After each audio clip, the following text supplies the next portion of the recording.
Anda kembali bersama kami di NTV Prime. Pemirsa, Majelis Ulama Indonesia (MUI) meminta pemerintah Indonesia keluar dari Dewan Perdamaian untuk Gaza yang digagas Presiden Amerika Serikat Donald Trump. Alasan MUI disampaikan Wakil Ketua Umum Kiai Haji Khalil Nafis. Keputusan Indonesia bergabung ke Dewan Perdamaian dinilai aneh karena jelas tidak berpihak kepada Palestina.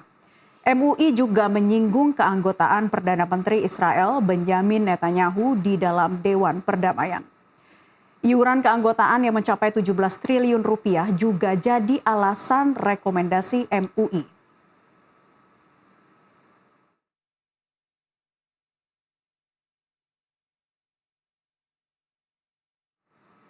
Kita akan bahas untung rugi Indonesia bergabung Dewan Perdamaian untuk Gaza bersama para narasumber yang sudah tersambung melalui sambungan Zoom di kesempatan NTV Prime kali ini. Pemirsa, ada analis kawasan Timur Tengah Hasibullah Satrawi dan juga sudah tersambung dengan aktivis pro-Israel Monique Richkers. Kita sapa para narasumber.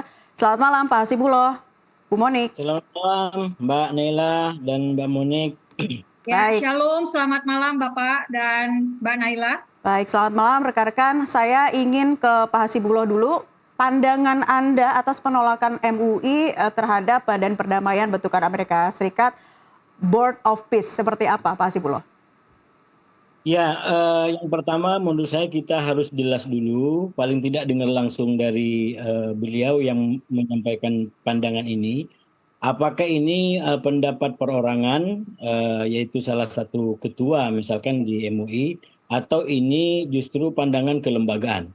Menurut saya ini penting dikelirkan lebih dulu sebelum kita masuk ke dalam persoalan-persoalan lebih dalam.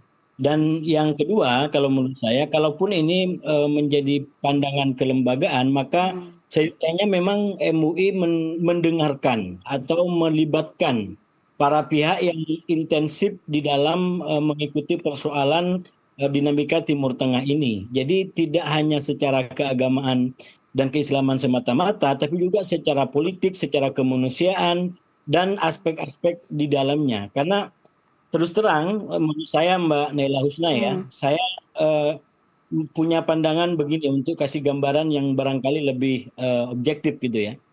Dalam banyak hal, saya secara pribadi tidak setuju dengan banyak sikap dan pernyataan Presiden Donald Trump. Saya bahkan mengutuk apa yang dilakukan oleh Donald Trump dan pemerintahnya terkait dengan Venezuela. Saya mengecam apa yang akan dilakukan oleh Presiden Trump terkait dengan Greenland dan tempat-tempat lain. Walaupun demikian, saya berterima kasih kepada Presiden Donald Trump yang dalam konteks Gaza berhasil membawa perdamaian sampai hari ini kepada Gaza dan orang-orang Israel.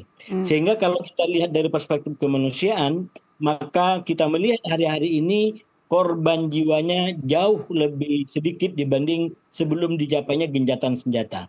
Nah, oleh karena itu terakhir yang ingin saya katakan, kalau kita ingin timbang-timbang dalam logika keislaman, ini saya masuk dalam logikanya MUI ya. Kalau kita ingin timbang-timbang persoalan Dewan Perdamaian ini dari sisi logika keislaman atau fikih, maka sebenarnya yang harus dipertimbangkan adalah pertama sudah pasti mungkin bukan soal kemaslahatan, atau kalau dalam judul kita bukan soal untung, karena bagi sebagian besar, saya sendiri juga berpandangan begitu, terus terang dengan model Trump yang sekarang dinyatakan oleh banyak orang di Amerika sendiri. Bahkan Thomas Friedman yang terbaru di New York Times menjuluki Trump sebagai pemimpin yang bukan bekerja untuk Amerika the first, tapi justru untuk Trump secara pribadi. Jadi kritik-kritik yang keras kepada Trump bukan hanya di luar, tapi justru dari dalam sendiri, termasuk akademisi-akademisi. Salah satunya Thomas Friedman, ada Abraham Newman, dan beberapa lain.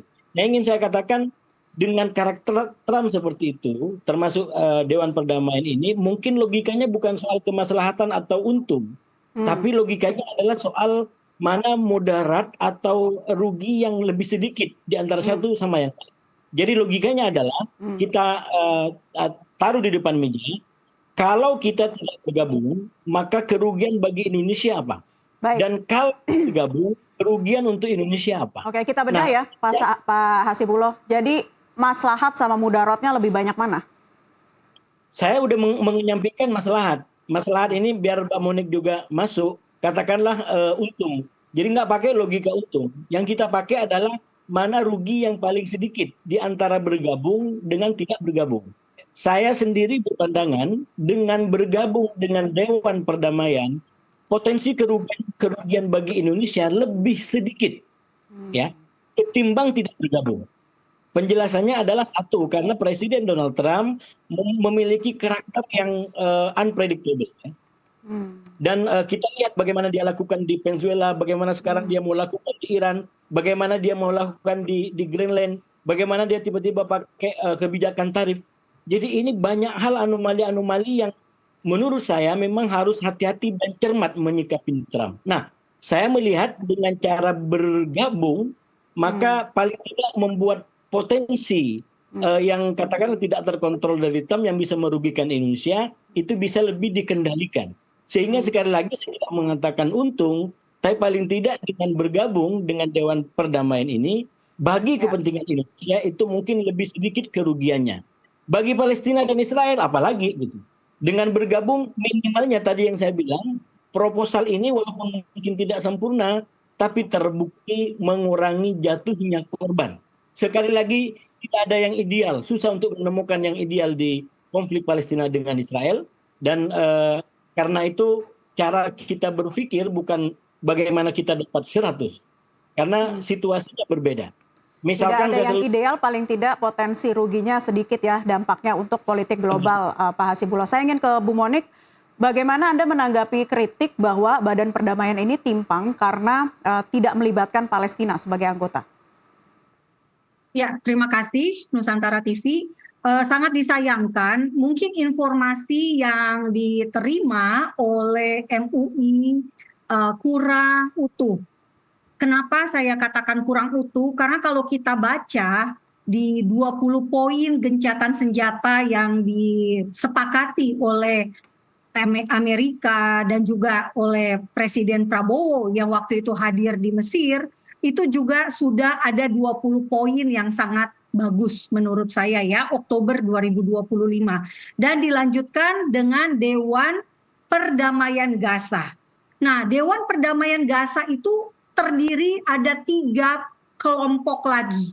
Di bawah satu Dewan Perdamaian Gaza ada yang namanya Dewan Eksekutif Gaza. Nah, tugasnya apa? Ini mengawasi pemerintahan pasca perang di Gaza. Anggotanya siapa? Anggotanya ada Turki, Qatar, Mesir, Uni Emirat Arab, dan juga ada Amerika sendiri tentu saja. Serta ada Steve Witkoff yang dikenal sebagai utusan khusus Timur Tengah dari Amerika, dan ada Jared Kushner, ini menantunya Trump sendiri, serta mantan Perdana Menteri Inggris Tony Blair. Jadi kalau dibilang oleh MUI, ini tanpa Gaza sendiri atau otoritas Palestina sendiri sebetulnya tidak tepat. Karena kalau kita lihat lagi di Komite Nasional untuk Administrasi Gaza, ini dari di bawah Dewan Perdamaian Gaza, ini adalah pemerintah harian di Gaza nantinya, yang dibawa Komite Transisi Teknokratis Palestina. Jadi ini dewan yang didirikan di bawah Dewan Perdamaian, komite yang didirikan di bawah Dewan Perdamaian Gaza yang anggotanya ada 15 orang. Pemimpinnya ini namanya Dr. Ali Saad. Dia mantan Wakil Menteri Otoritas Palestina. Dan ini pemimpinnya loh yang akan mengawasi pemerintahan harian Gaza. Kemudian ada 15 orang kan, saya nggak bisa sebut satu persatu, tapi saya mungkin bisa sebut yang menonjol saja. Yang menonjol itu misalnya ada Aed Abu Ramadan. Aed Abu Ramadan, dia siapa? Dia ini mantan direktur Bank Islam Palestina di Gaza. Lalu ada Dr. Jabar Al-Daur. Dia rektor Universitas Palestina di kota Gaza. Lalu ada Dr. Ayet Yaagi. Dia ini direktur Lembaga Bantuan Medis Palestina. Ada Adnan Abu Warda, mantan hakim Mahkamah Konstitusi Otoritas Palestina. Lalu ada Osama Al-Saadawi, mantan manajer umum Dewan Perumahan Palestina di Jalur Gaza. Bu Monik, jadi ya. MUI ini mungkin kurang mendapatkan informasi yang utuh sehingga menyebarluaskan misinformasi kepada masyarakat atau publik di Indonesia. Jadi kita mengerucut ke urusan persoalan Badan Perdamaian BOP ini ya, bentukan Amerika Serikat, Bu Monik. Tapi di dalamnya itu memang tidak ada keterlibatan Palestina kan? Ini yang tadi saya sebutkan adalah orang-orang Palestina. Ada juga orang Gaza. Jadi mungkin saya memberikan kembali ya, saya kembalikan kepada publik Indonesia untuk mencari tahu siapa Dr. Ali Saad yang akan memimpin Komite Nasional untuk Administrasi Gaza. Nah, Komite Nasional untuk Administrasi Gaza ini sudah mengadakan pertemuan di Mesir per 15 Januari 2026. Nah, artinya gini Bapak Ibu semua, ini kan nama atau judul besarnya adalah Dewan Perdamaian Gaza. Kita, Indonesia, cinta damai, harusnya mendukung perdamaian. Sejak kapan ada Dewan Perdamaian Gaza itu ditolak? Kan aneh ya Bapak Ibu semua. Kenapa saya bilang aneh? Karena inilah kesempatan besar buat Indonesia sebagai bangsa, sebagai negara untuk terlibat langsung dalam pembangunan kembali Gaza untuk menjadikan Gaza lebih baik, lebih sejahtera, lebih bermartabat. Bayangkan apa yang kita bisa lakukan sangat banyak. Jadi kalau ditanyakan apakah rugi jika Indonesia bergabung, justru sebaliknya. Kita untung. Apa keuntungannya? Bapak Ibu yang mengasihi orang Palestina di Gaza, Bapak Ibu turut serta membangun harkat dan martabat kehidupan warga Gaza menjadi lebih baik. Itu tujuan kita, bukan? Tujuan kita adalah memanusiakan kembali warga Gaza. Dan inilah saatnya melalui Dewan Perdamaian Gaza. Baik, saya coba kembali ke Pak Hasibulo ya. Menanggapi apa yang disampaikan oleh Bu Monik tadi, Pak. Kalau Anda melihat seperti apa kemudian pembentukan Dewan BOP ini bisa tidak mencederai prinsip dari keadilan itu sendiri? Yang pertama begini ya, saya dalam banyak kesempatan berbeda pandangan sama Mbak Monik. Itu udah kita rekam di perdebatan termasuk di TV ini. Gitu. Tapi di malam ini saya sampaikan yang disampaikan Bu Monik itu benar. Paling tidak sesuai dengan fakta-fakta yang ada di lapangan. Termasuk nama-nama Komite Nasional Gaza untuk Rekonstruksi Gaza, 15 orang yang kayak semacam menteri teknokrat yang nanti dimaksudkan untuk membangun itu. Itu yang pertama yang ingin saya sampaikan. Nah yang kedua, sekali lagi saya menghormati teman-teman di MUI, para alim, para ulama yang ada di situ. Karena itu saya sampaikan di awal, kita belum jelas apakah ini pendapat perorangan atau pendapat lembaga. Dan kalau mau pendapat lembaga, menurut saya ya memang harus diteliti lebih detail, terutama dengan mengecek perkembangan-perkembangan terbaru. Misalkan begini Mbak Husna ya, selain soal hukum mafsadat dan mudarat tadi.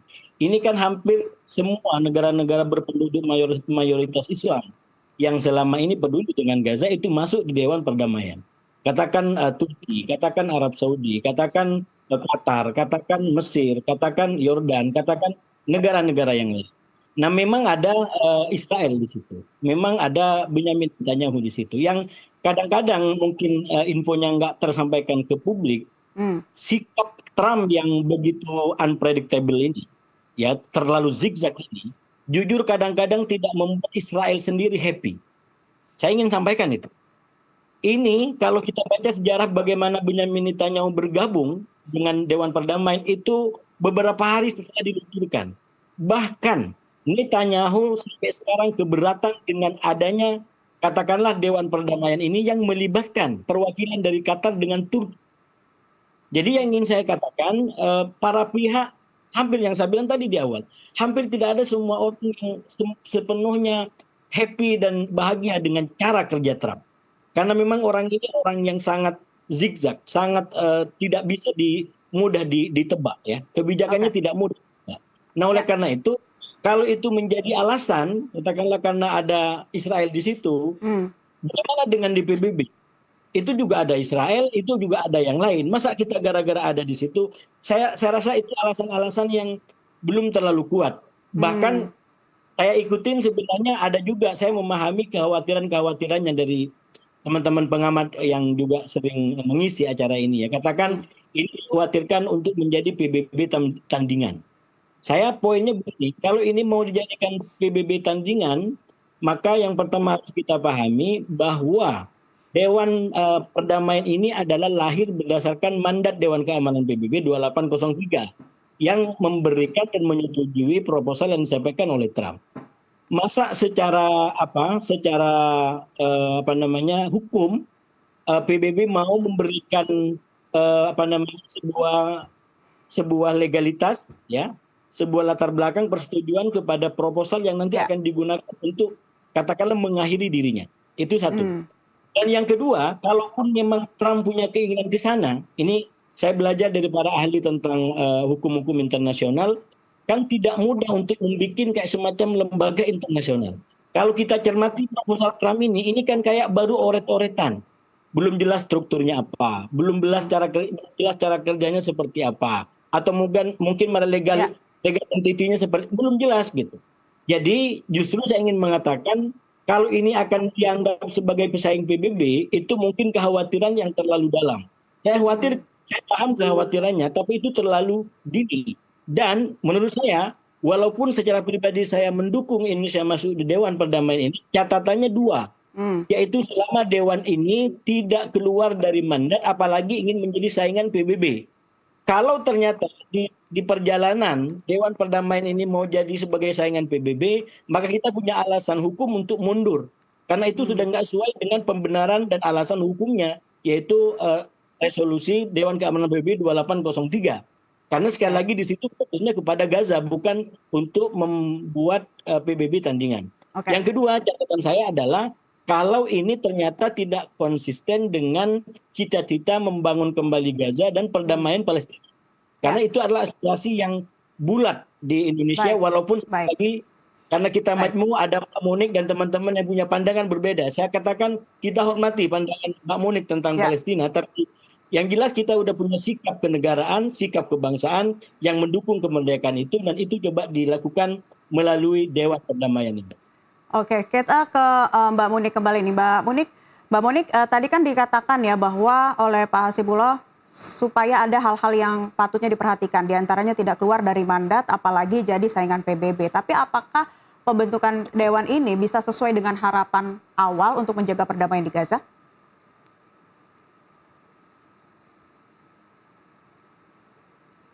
Mbak Munik, suaranya masih belum bisa kami dengar di studio. Silakan di-unmute dulu. Ya, silakan. Iya, saya Dewan Perdamaian di Gaza itu tujuannya, fungsinya adalah untuk memastikan konflik antara Israel dan Palestina itu tidak terjadi lagi. Makanya ada juga opsi untuk membentuk pasukan penjaga stabilitas internasional ya, disebut pasukan stabilitas internasional. Nah, anggotanya ini diperkirakan akan mengikut sertakan sejumlah negara anggota Dewan Perdamaian. Indonesia juga sudah menawarkan diri. Jadi tujuan selain untuk membangun kembali Gaza adalah untuk memastikan konflik tidak terjadi. Nah, yang bisa untuk memastikan itu adalah anggota dari Dewan Perdamaian ini sendiri. Makanya Indonesia kalau ingin Gaza itu damai, Indonesia harus ada kontribusi di dalam Dewan Perdamaian Gaza tersebut. Kontribusinya berupa apa? Saya setuju jika TNI diikutsertakan dalam pasukan stabilitas internasional. Kenapa? Karena TNI ini bisa melihat langsung kondisi keamanan antara perbatasan Israel dan Gaza. Dan tentu saja ini sangat luar biasa jika Indonesia yang selama ini sudah mengirimkan kontingen Garuda di berbagai wilayah konflik di dunia kembali mengirimkan pasukan perdamaiannya kali ini di Gaza. Nah, ini juga menarik Bapak Ibu, karena apa? Pasukan stabilitas internasional ini memang akan dipimpin oleh komandan dari Amerika ya, Jasper Jeffers namanya kalau saya tidak salah sebut. Kemudian mereka akan menghancurkan infrastruktur yang selama ini dipakai untuk teror oleh Hamas atau Jihad Islam dan kelompok-kelompok teror lainnya di Gaza. Jadi yang bisa memastikan adalah salah satunya Indonesia, karena Indonesia akan ikut serta di sana. Nah, kalaupun Indonesia tidak mau terlibat di Dewan Perdamaian Gaza, karena memang ada opsi ini, Indonesia itu bisa saja dia ini tidak menyetujui piagam dari Dewan Perdamaian Gaza, dan mereka itu hanya jadi anggota yang tidak punya suara. Jadi itu salah satu opsinya. Kalau memang ternyata akhirnya piagam dari Dewan Perdamaian Gaza ini ditolak secara hukum Indonesia. Jadi kalau kita lihat dari Dewan Perdamaian Gaza ya di piagamnya, di keanggotaannya di bab 2 pasal 2.1, negara anggota itu wajib mendukung dan membantu Dewan Perdamaian sesuai kewenangan hukum domestik masing-masing.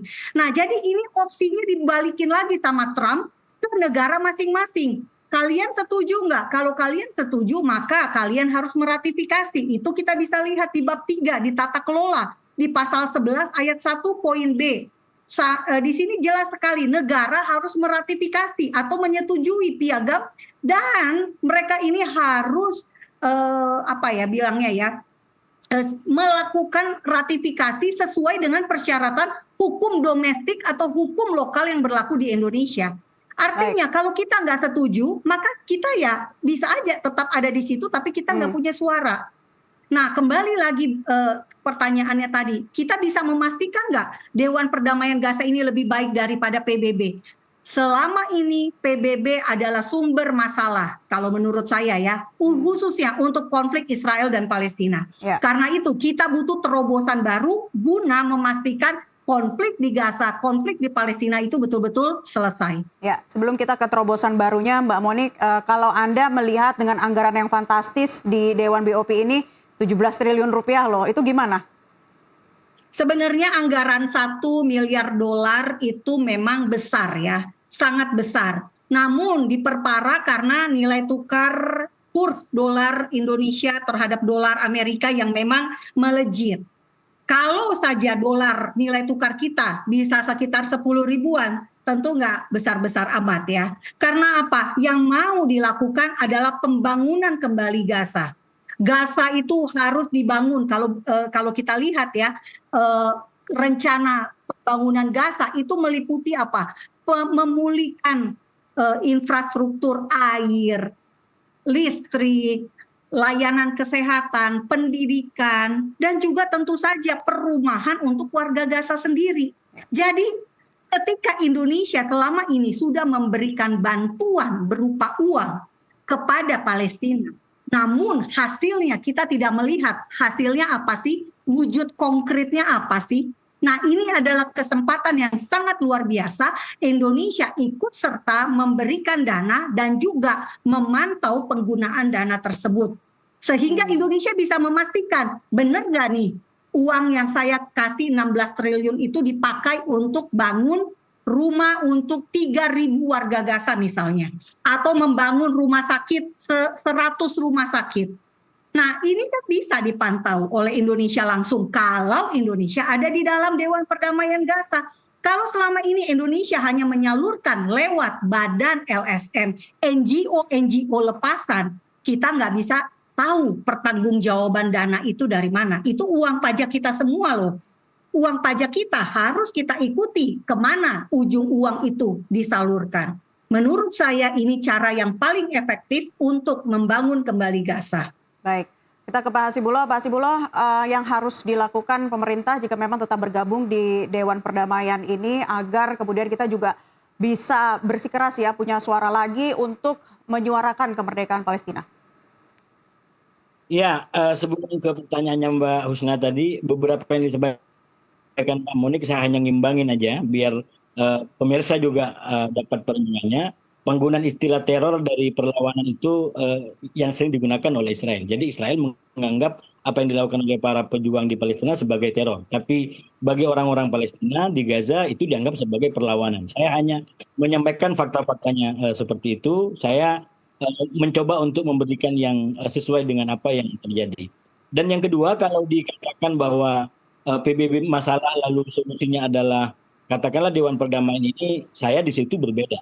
Saya setuju dengan mereka yang tidak menerima dengan bergabungnya Indonesia dengan Dewan Perdamaian ini kalau nanti akan menjadi saingan PBB karena ya PBB mungkin bukan mungkin memang sangat buruk terutama sistem vetonya sampai hari ini. Hmm. Tapi kalau dibandingkan dengan Dewan Perdamaian itu jauh sekali gitu. Karena sekali lagi ini kelembagaan, ini mekanismenya terbuka. Kalau ini kan kayak perusahaan pribadi, ini punya Trump. Ini pemegang tertinggi kedaulatan adalah Trump. Jadi ini bukan lembaga internasional kalau saya bayangkan. Ini kayak semacam NGO internasional. Kayak semacam apa namanya ini, perusahaan internasional yang dikontrol oleh pemilik gitu. Baik, yaitu jadi Trump. menurut Anda lebih ada harapan dong dibanding PBB harusnya? Oh tidak, saya justru saya tidak walaupun saya mendukung Indonesia di Dewan Perdamaian ini bukan dalam konteks dia mau menjadi pesaing PBB, justru kalau mau jadi pesaing PBB mundur karena itu sudah keluar dari Oke. konteks dari mandat, Ya. gitu. Saya mendukung Indonesia masuk di Dewan Perdamaian ini sebagai salah satu inisiatif yang walaupun tidak ideal, tapi ini yang punya harapan sekarang. Kalau kita nunggu yang ideal, Hmm. bagaimana kita menghentikan konflik ini? Nah, oleh karena itu terakhir poin saya menjawab pertanyaan Mbak Husna, dengan masuk Indonesia banyak bisa menciptakan apa namanya upaya-upaya untuk mewujudkan kemerdekaan dan perdamaian di Gaza. Misalkan yang sekarang menjadi pertarungan di lapangan adalah Israel itu ingin pasukan internasional tadi itu digunakan untuk langsung melucuti Hamas. Oke. Nah, Indonesia harus punya peran di situ karena kalau nggak berperan, pasukan internasional itu justru menjadi lawannya Hamas, menjadi lawannya Palestina, menjadi lawannya di Gaza, dan itu akan menjadi kabar. Nah, oleh karena itu ini harus masuk di dalam melalui lobby-lobby, bagaimana tidak digunakan oleh salah satu pihak. Sebaliknya, orang-orang Gaza menginginkan agar pasukan internasional ini bisa menertibkan Israel, bisa membuat Israel tidak melakukan pelanggaran-pelanggaran hukum. Dan kita tahu sampai hari ini yang bisa menghentikan Netanyahu hanya Trump. Itu pun kalau kita baca, sekarang Netanyahu mulai bikin ancang-ancang Amerika sendiri mau dilawan itu. Makanya dia sudah mulai bikin proposal 10 tahun lagi Israel mau mandiri dari Amerika. Dia mau bikin sistem pertahanan sendiri, Oke. tidak mau tergantung dengan bantuan Amerika sendiri. Artinya apa? Israel sudah bikin ancang-ancang, dia ingin betul-betul mandiri bahkan dari Amerika sendiri. Nah, ini yang saya pikir memang Netanyahu dengan Israel ini susah untuk ditundukkan, dan sekali lagi sekarang yang bisa menundukkan dan membuat Netanyahu bisa masuk dalam perundingan dalam logika lebih besar, termasuk salah satunya Dewan Perdamaian, yaitu yang namanya Trump. Sekali lagi, walaupun mungkin kita banyak catatan negatif tentang presiden ini, tapi dalam konteks Gaza, saya kembali ke statement awal, saya berterima kasih atas inisiatifnya, minimal dengan itu ribuan nyawa tidak terus berjatuhan dan menjadi korban seperti sebelum perdamaian dicapai. Pak Hasibuloh, seberapa optimis sih Anda menilai pembentukan Dewan Perdamaian ini pengaruhnya terhadap Gaza? Saya bicara optimis karena ini konteksnya adalah Gaza, terus terang berat. Logika di Gaza itu bukan manis dengan pahit. Tapi logikanya adalah mana pahit yang level 5 dan mana yang pahitnya level 3. Ini tetap yang berbeda, keadaan yang berbeda. Jadi kita harus dukung bagaimana pahitnya tidak terlalu pahit. Jadi misalkan kita bisa dapat pahitnya Gaza cuma 1 daripada 5. Itu harus kita dukung. Dan menurut saya dengan kita mendukung Dewan Perdamaian ini, itu yang saya bilang tadi di awal, logikanya adalah kita ingin kerugiannya baik bagi Indonesia maupun Gaza pada tataran yang paling minimal. Tidak justru maksimal sampai kehilangan nyawa, kehilangan tanah, kehilangan semua. Jadi semoga ini menjadi baik dan semoga Gaza bisa menjadi lebih damai dan perdamaian bagi kedua negara. Ya, Visi kita, bisa terwujud. Bu Monik, setuju nggak dengan apa yang disampaikan Pak Hasibullah bahwa meminimalisir kerugian saja sudah cukup baik begitu karena sudah terlanjur menelan pil pahit? Nasib Gaza seperti apa? Nasib Gaza, ini kok feedback ya? Iya, jadi gini, menurut saya nasib Gaza tentu saja tidak hanya bergantung pada Trump ya. Jadi kita juga jangan satu mengglorifikasi Trump, jangan juga selalu mengecam semua upayanya dia. Trump manusia juga gitu ya, dia hanya berupaya, ini loh yang bisa dilakukan, belum tentu berjalan dengan mulus juga. Ini kan baru menggagas, anggota-anggota negara-negara yang diundang sebagai anggota juga belum semuanya menyambut. Jadi bagaimana bisa kita mengatakan ini sudah pil pahit? Ini baru mau mulai, belum juga ada bisa dibilang langkah konkret betul-betul akan melakukan A, B, C misalnya di Gaza. Semuanya baru dalam tahap wacana, belum ada tindakan konkret yang real yang bisa kita apresiasi atau bahkan bisa kita bilang ini jelek. Contohnya aja, untuk pasukan stabilitas, sampai hari ini pun kita belum tahu anggotanya siapa. Nah kalau tadi mau dibilang Indonesia juga akan terlibat dalam mencopot persenjataan Hamas, memang itu sudah ada sejak gencatan senjata 20 poin Oktober 2025. Kalau sekarang di Januari 2026 kita bahas lagi, terlambat. Harusnya 4 bulan yang lalu Indonesia atau MUI atau siapapun langsung gitu ya menolak, nggak setuju. Presiden Indonesia Prabowo Subianto ada di Mesir untuk menandatangani 20 poin gencatan senjata antara Israel dan Hamas. Karena memang klausulnya adalah Hamas harus dicopot persenjataannya. Karena memang kita setuju, nggak bisa kalau mau bicara damai masih ada kelompok yang melakukan kekerasan dan teror. Jadi sikap saya jelas, kalau mau damai harus tanpa kelompok teror. Ini berlaku di mana saja, bukan hanya di Gaza, di Nigeria, di Sudan, Sudan Selatan, bahkan di negara kita Indonesia. Selama masih ada kelompok teror, di Indonesia nggak akan pernah damai. Ya puji Tuhan, sampai hari ini ya kinerja yang bagus sekali ditunjukkan oleh Densus 88, TNI kita, BNPT dan lain sebagainya yang bekerja keras untuk meminimalisasi kelompok-kelompok aksi, kelompok-kelompok sel-sel teror yang ada di Indonesia. Jadi kita lihat dulu apa yang akan terjadi. Baru setelah itu kita menilai ini pil pahit atau obat pahit yang menyembuhkan penyakit kebencian di negara kita. Kita akan tunggu ya, Bu Monik dan Pak Hasibullah, seperti apa sih langkah konkret dari pembentukan Dewan Perdamaian PBB ini bisa tetap sejalan ya dengan tujuan besarnya yaitu perdamaian di Gaza dan kemerdekaan Palestina. Terima kasih para narasumber sudah bergabung di kesempatan NTV Prime kali ini. Kasih, Bu Monik Richkers dan juga Pak Hasibullah Satrawi. Indonesia dituntut konsisten mendukung penuh terwujudnya kemerdekaan Palestina sesuai pembukaan Undang-Undang Dasar 1945. Solidaritas Indonesia untuk Palestina tak berbatas dan harus dibuktikan dengan air mata Palestina adalah air mata kita semua. Mewakili rekan Gatikamka dan seluruh kerabat kerja yang bertugas, saya Naila Husna, pamit undur diri. Terima kasih atas kebersamaan Anda, selamat malam, sampai jumpa.